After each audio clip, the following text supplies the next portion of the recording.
नमस्कार, news 24 UP Uttarakhand देख रहे हैं आप। मैं सबा शाहिद शेख। हाल में हुए विधानसभा चुनाव में कांग्रेस को शिकस्त मिलने के बाद से इंडिया गठबंधन में हड़कंप मचा हुआ है। 6 दिसंबर को होने वाली इंडिया गठबंधन की बैठक भी टल गई है। अब ये बैठक 17 दिसंबर को हो सकती। वहीं इन सब के बीच मीडिया से मुखातिब होते हुए सपा प्रमुख अखिलेश यादव ने क्या कुछ कहा, सुनिए। पार्टी तय करेगी और जो लग रहा है हाल में ही जो चुनाव के परिणाम आए हैं, इससे इंडिया गठबंधन और मजबूत होगा। कहा जा रहा है कि आप वो नीतीश कुमार जी इसमें शामिल नहीं हो रहे, ममता जी की भी, तो शायद इसको रीस्केड्यूल किया जाएगा, पोस्टपोन भी किया जा सकता है मीटिंग को, कल वाली जो हो रही थी इंडिया गठबंधन की। इसके बारे में मुझे कोई जानकारी नहीं है, लेकिन जो मैंने आपसे अभी कहा फिर कहता हूं कि जो परिणाम आए हैं आने वाले समय में इससे इंडिया गठबंधन और मजबूत होगा। देश की जनता भारतीय जनता पार्टी को हटाना चाहती है।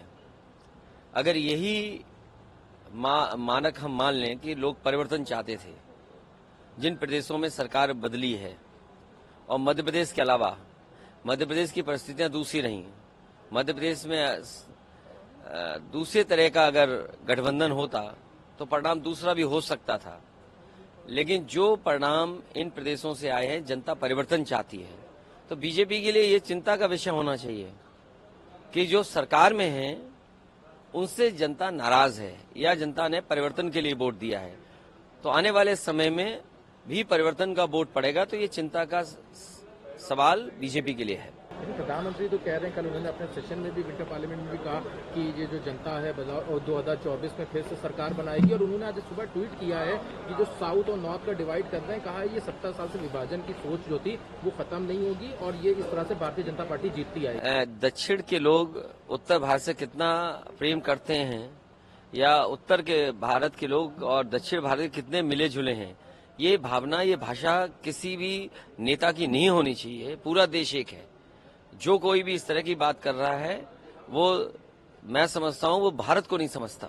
दरअसल अखिलेश यादव के बयानों पर गौर करें तो उन्होंने इंडिया गठबंधन को लेकर अपना सहयोग जता दिया है, लेकिन सूत्रों की माने तो यूपी में इस गठबंधन की कमान अखिलेश यादव लेना चाहते हैं। इसके बीच की वजह राज्य में बीजेपी के खिलाफ सपा का सबसे बड़ा दल होना माना जा रहा है। सपा का कहना है कि राज्य में बीजेपी का मुकाबला करने के लिए सपा ही सबसे बड़ी और मजबूत पार्टी है। वहीं इस गठबंधन के कुछ नेता का भी मानना है कि सपा को यूपी में इंडिया गठबंधन के नेतृत्व करने की जिम्मेदारी दी जा सकती है। वहीं इंडिया गठबंधन में यूपी की सबसे बड़ी और मजबूत पार्टी होने के कारण सपा को सीट शेयरिंग फॉर्मूला तय करने की जिम्मेदारी भी मिल सकती है। लेकिन राज्य में आरएलडी की ओर से आगामी चुनाव के लिए 12 सीटों की डिमांड रखी गई। इस वजह से पेच फंसता हुआ नजर आ रहा है, जबकि सपा के साथ गठबंधन में कांग्रेस और अपना दल कमेरियावादी भी होगी। ऐसे में सीट शेयरिंग का फॉर्मूला बनाना गठबंधन के लिए एक चुनौती होने वाला है। हालांकि अब इंडिया गठबंधन को लेकर आगे कैसे बढ़ा जाए, इस पर बातचीत शुरू हो चुकी है। अगर कांग्रेस पार्टी उत्तर प्रदेश में ज्यादा सीटें मांगेगी तो बातचीत पटरी से उतर जाएगी। उधर उत्तर प्रदेश में कांग्रेस पार्टी हर हाल में अपनी ताकत बढ़ाने के मूड में।